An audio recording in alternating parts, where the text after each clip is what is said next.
Welcome back to day 3 of our 21 days of prayer and fasting. And today we're talking about faith that seeks to grow. Our key thought is, as we pursue God, He meets us in proportion to our faith. And the more that we lean in, the more of His presence and power we experience. Today's scripture reads this: as Jesus went on from there, 2 blind men had followed Him, calling out, "Have mercy on us, Son of David." When He had gone indoors, the blind men came to Him and asked Him, "Do you believe that I am able to do this?" "Yes, Lord," they replied, and He touched their eyes and said, "According to your faith, let it be done to you." And their sight was restored. Jesus warned them sternly, "See that no one knows about this." But they went out and spread the news about Him all over the region. That's found in Matthew chapter 9, 27 through 31. Our additional scripture I encourage you to read are Mark chapter 11, 22 through 24, and Psalm 63, verses 1 through 8. Let's reflect on this. Matthew's account of Jesus' interaction with the blind men follows a series of encounters Jesus has with people in desperate circumstances.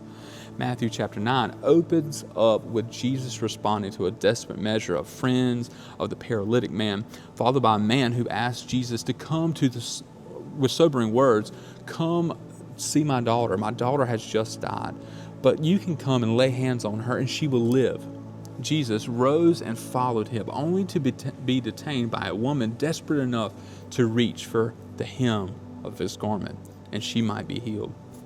It is after these miraculous healings that we encounter 2 blind men following Jesus, not just on the road, but into a house, crying out for mercy. Blindness in the ancient Near East was one of the worst conditions. The blind would beg on the side of the road and sing for people passing by to take notice and have pity on them. It was a condition that came to be associated not just with misfortune, but with sin. In fact, healing of blindness is the only miracles Jesus performed that is not prefigured in the Old Testament. They were asking for the impossible. When Jesus asked them if they believe, their response is empathetic. "Yes, Lord." Notice that even though the blind, these men were insightful, perceiving and believing that Jesus had the power to heal them. Jesus responds by touching them and restoring their sight, proclaiming, "According to your faith, let it be done to you."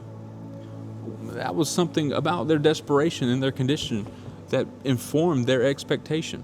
Desperation, uncomfortable as it is, can be a seedbed for faith in our lives. The recognition of our own frailty and inadequacies provide us with the opportunity to look towards Jesus with rightly placed expectations, placing all of our trust in Him. I encourage you as you pray and contemplate these things, there's a few things I would like for you to do. One, how has God used your desperation to draw you closer to Him in the past? And is there any current area of desperation in your life that He might be using to draw you to Him in this season? 2, pray that God would make your heart desperate for Him alone. Offer any other thing that you're currently unmet and you're trying to long into Him, and ask Him to use those longings to draw closer to His heart. And 3, pray that those in your life or in the world that are desperate for something, pray that God will reveal Himself to them in the midst of the desperation. I encourage you, as you take this into your family, I encourage you to do the family moments, and fasting. I encourage you to do this. Fasting means going without something as a reminder to what? To pray. It's a way that we can involve our whole body in prayer. And as a family, choose something that each person will fast from for the next 24 hours. For example, if you decide to fast from all the beverages except water, then any time that you'll like a drink, pray. Talk to Him instead of taking that drink of soda or whatever you want to drink. Other ideas for fasting might be, screens or sugar. Talk about it with your family and see what, anyone would like to do to join you.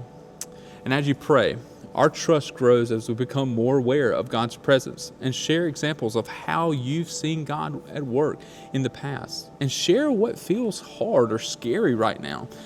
Taking time to pray for each other.